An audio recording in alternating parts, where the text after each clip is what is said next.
Hi guys, मैं हूं सुरेंद्र कुमार मौर्य और आप देख रहे हैं चैनल लर्निंग इफोर्ट वन। जी हाँ, आज हम इस वीडियो के माध्यम से मूक वर्ड साइलेंट लेटर्स, जिन्हें हम इंग्लिश में साइलेंट लेटर्स कहते हैं, उन्हें पढ़ने वाले हैं। आज हम सीखेंगे कि इंग्लिश को कैसे पढ़ा जाता है, कब हमें क्या पढ़ना है, कौन सा लेटर कब साइलेंट माना जाता है। साइलेंट का मतलब शांत। तो फ्रेंड्स, यदि आप हमारे इस चैनल पे नए हैं तो आपसे हमारा एक छोटा सा रिक्वेस्ट है कि आप इस स्क्रीन पर दिख रहे लाल बटन को दबा करके और घंटी को दबाना ना भूलें, ताकि आप भी पा सकें हमारी नई वीडियोस को सबसे पहले, क्योंकि हम आपके लिए लाते रहते हैं हमेशा आपके पढ़ाई से रिलेटेड आसान से वीडियोज जो आपके लिए बहुत ही लाभकारी हो सकते हैं। हम सभी लोग क्या करते हैं, कभी कभी इंग्लिश में कुछ वर्ड्स ऐसे लिखे होते हैं जो लिखा कुछ और होता है और उन्हें पढ़ा कुछ और जाता है, लेकिन हम मिस्टेक से उन्हें वही चीज़ पढ़ लेते हैं जो वो रिटेन होता है, जो वो लिखा जाता है। ठीक है, तो इसके बारे में आज हम बात करेंगे कि किसको क्या पढ़ना है और क्या नहीं पढ़ना है, कब पढ़ना है और क्यों पढ़ना है। ठीक है, इसके बारे में डिस्कस आज हम करेंगे। तो जैसा कि आप हिंदी में देख सकते हो, अगर हिंदी में मैं कोई चीज़ राइट करता हूँ तो आप हिंदी में वही चीज़ पढ़ोगे जो मैंने राइट किया, आप उसमें चेंज नहीं कर सकते हो। जैसे मान लीजिए यहाँ पर मैंने लिख दिया मंदिर। ठीक है, मैंने यहाँ लिख दिया क्या, मंदिर। तो आप इसको ना मंदिर ही पढ़ने वाले हो और कुछ आप पढ़ नहीं सकते हो। ठीक है, मंदिर लिख दिया, फिर मैंने लिख दिया आशीर्वाद। तो आप देखो, आप इसको आशीर्वाद ही पढ़ सकते हो। इसमें हिंदी में ऐसा कोई नियम नहीं होता है कि ये साइलेंट है, ये मूक है। मूक का मतलब साइलेंट, मतलब हम उसको लिख सकते हैं लेकिन उसे हम पढ़ नहीं सकते। तो हिंदी माध्यम में ऐसा कोई रूल नहीं होता है, लेकिन हाँ, इंग्लिश में ऐसे रूल्स होते हैं कि कुछ वर्ड्स होते हैं जो साइलेंट होते हैं। तो बहुत से स्टूडेंट्स की प्रॉब्लम्स होती है कि सर, ये जैसे इंग्लिश में कोई चीज़ लिखा है, तो जैसे कि मान लीजिए TALK लिखा है तो टाक पढ़ा जाता है, तो उसको टाल्क पढ़ लेते हैं। तो अगर आपको आती है तो बहुत अच्छी बात है, अगर आपको नहीं आती है तो आज उसी प्रॉब्लम्स को दूर करने के उद्देश्य से मैं ये वीडियो बना रहा हूँ।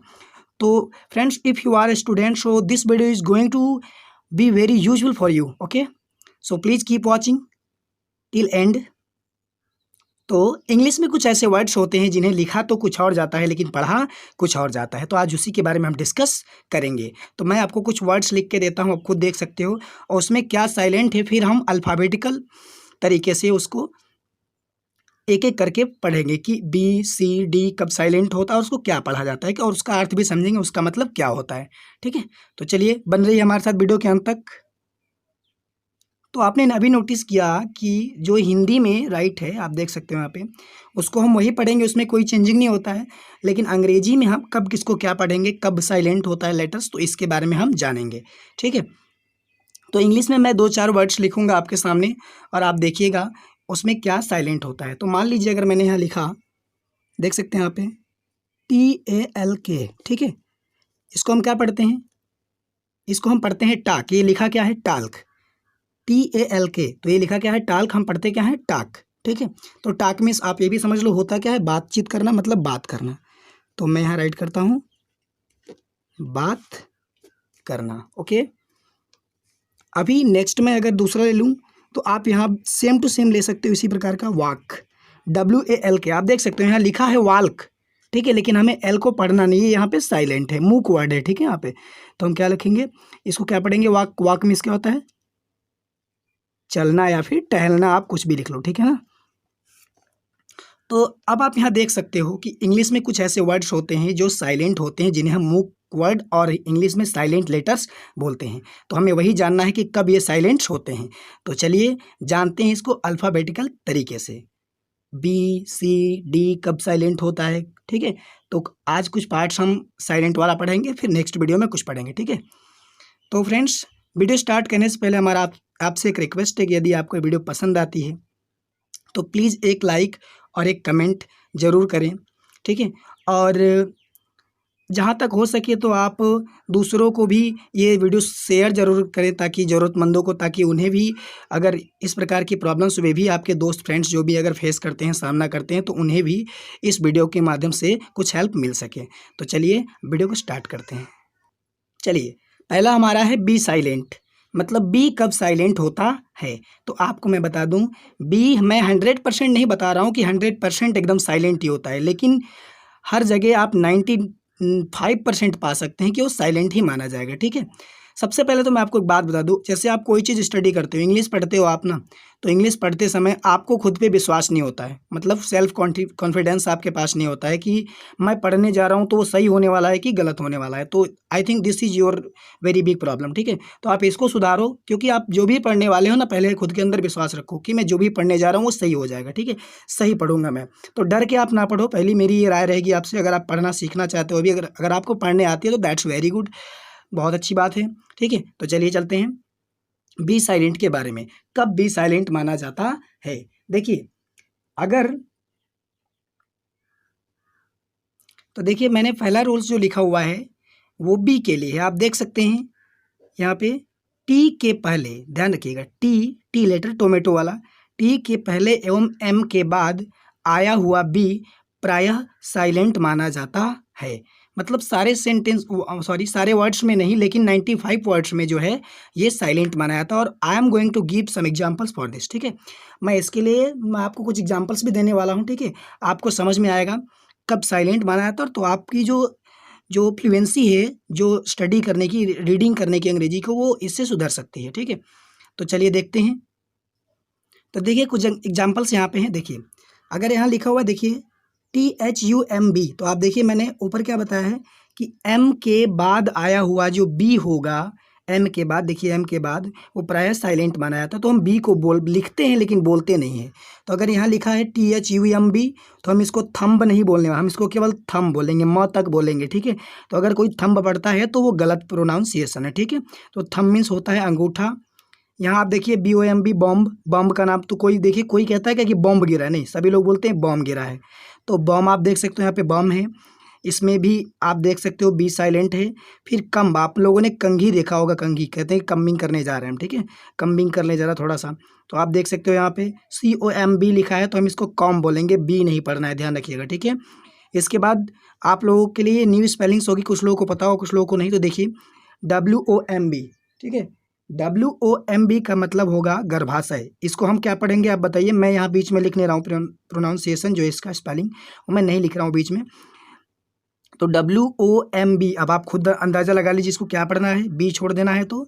जी हाँ, आपने बिल्कुल सही अंदाज़ा लगाया, इसको पढ़ना है वॉम। क्या पढ़ना है? वॉम। वूम, आप वूम पढ़ लीजिए, वूम मीन्स क्या होता है? गर्भाशय, ठीक है। तो ये हमारे कुछ एग्जाम्पल्स थे किसके, बी साइलेंट किसके बाद, एम के बाद। अब टी वाला देख लेते हैं। देखिए अब ये वाला देखते हैं। अभी हमने पढ़ा कि टी के पहले एवं एम के बाद, तो एम वाला तो हमने फिनिश कर दिया। अब टी के पहले अगर कोई बी आ रहा है तो प्राय साइलेंट बना है। जैसे देखिए DEBT, तो हम इसको डेप्ट नहीं पढ़ सकते, बी नहीं पढ़ना है, केवल डेट पढ़ना है। क्या पढ़ना है? डेट। तो डेट मीन्स क्या होता है? कर्ज, आप जानते हैं, ठीक है। अगर नहीं पता है तो अच्छी बात है, आप जान गए यहाँ पे। फिर यहाँ देख लीजिए, आप डाउट बहुत बोलते हैं, क्या यार मुझ पर डाउट कर रहे हो, ये डाउट है वो डाउट है। तो डाउट जो है वो इंग्लिश वर्ड है, ठीक है, इसको हिंदी में बोलते हैं संदेह या शक। तो DOUBT, तो हमें बी को नहीं पढ़ना। देखिए बी क्या हुआ है? टी के पहले आया हुआ है, तो हम डेब्ट नहीं, डाउट नहीं पढ़ सकते, डाउट नहीं, क्या पढ़ेंगे? डाउट, बी को छोड़ देना है, राइट करेंगे लेकिन पढ़ेंगे नहीं। अब आगे चलिए पढ़ते हैं किसके बारे में? सी के बारे में। सी कहाँ साइलेंट होता है? अब आप अगला देख सकते हैं, सेकंड नंबर रूल जो है सी के लिए, ठीक है ना। सी साइलेंट कहाँ होता है? आप देख सकते हैं यहाँ पे सी साइलेंट, ठीक है। तो एस के तुरंत पश्चात, पश्चात मतलब बाद, अगर कोई एस लिखा है, एस के तुरंत बाद सी आ जाए तो वहाँ पे सी जो है वो क्या होती है? साइलेंट मानी जाती है, अर्थात उसको मूक वर्ड माना जाता है हिंदी में, यानी उसको बोला नहीं जाता है, लिखा जाता है लेकिन बोला नहीं जाता है। तो आप देखिए आपके सामने कुछ एग्जाम्पल्स मैं दे रहा हूँ, आप देख सकते हैं यहाँ पे मैंने लिखा हुआ है SCIENCE। आप बिल्कुल समझ गए होंगे, साइंस है ये, आप सभी लोग साइंस पढ़ते हैं, साइंस मीन्स क्या होता है? विज्ञान। लेकिन आपने कभी सोचा नहीं एस के बाद सी आया हुआ है, यानी इस सी को हम लिखते हैं but we don't read, but we don't spell, लेकिन हम इसे, इसका शब्द विन्यास नहीं करते हैं, इसको बोलते नहीं है, ठीक है। तो इसमें सी साइलेंट हो गया, आप समझ गए। यहाँ देख लीजिए SCENT, सेंट। जी हाँ, सेंट तो सभी लोग मारते हैं, शादी विवाह में जाते हैं या कहीं अच्छी जगह पे, तो उसी सेंट को हम इत्र कहते हैं हिंदी में, ठीक है। तो ये जो सेंट है, सेंट की स्पेलिंग SC, आप देख सकते हैं यहाँ पे सी है, तो उस सी को हमें राइट करना है लेकिन हमें बोलना नहीं है, केवल SENT ही आप समझ लीजिए। तो ये हो गया सेंट मीन्स इत्र। तो आप यहाँ पे आप देख सकते हो, मैंने जहाँ जहाँ यहाँ पे मैं आपको डॉट यहाँ पे अंडरलाइनिंग कर रहा हूँ वो चीज़ें क्या हैं, साइलेंट हैं, ठीक है ना। इसमें भी आप देख सकते हैं SCENE, वाह वाह। सीन मीन्स दृश्य, जैसे लोग कहते हैं वाह वाह, क्या पिक्चर में क्या सीन है, क्या गजब का है सीन।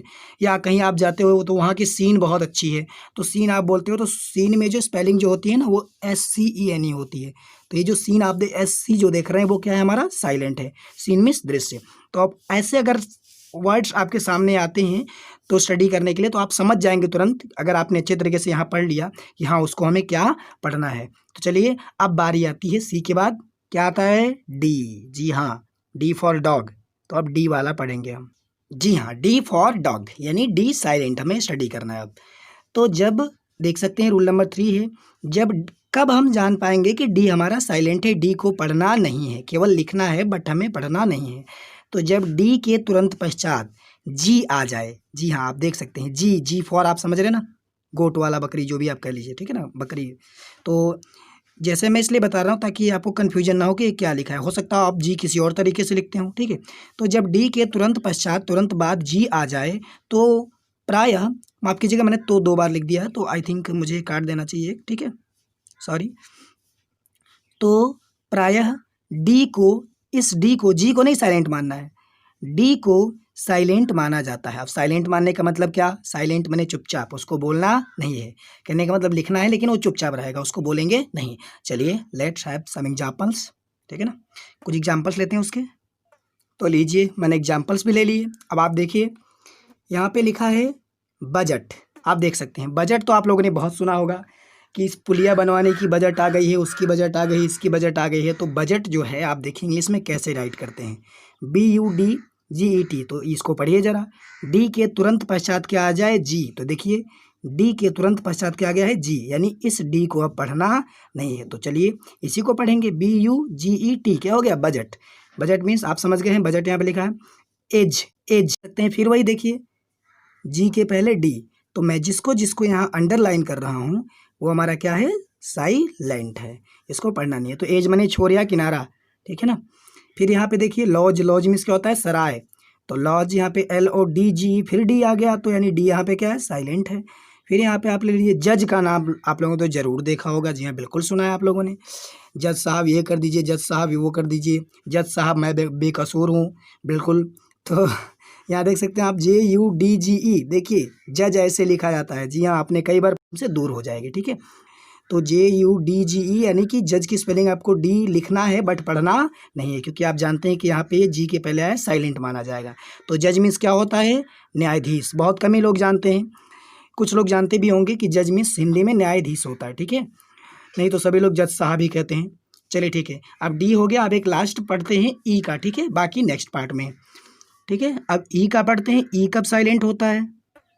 जी हाँ, एग्जाम यहाँ पे जो आपका डेफिनेशन है वो आपके सामने आप देख सकते हैं, क्या लिखा हुआ है, यदि किसी भी शब्द के अंत में ई आए, जैसे आपने कोई वर्ड राइट किया है, ई आता उसके अंत में ई है, तो वहाँ ई का उच्चारण नहीं किया जाता है, ठीक है।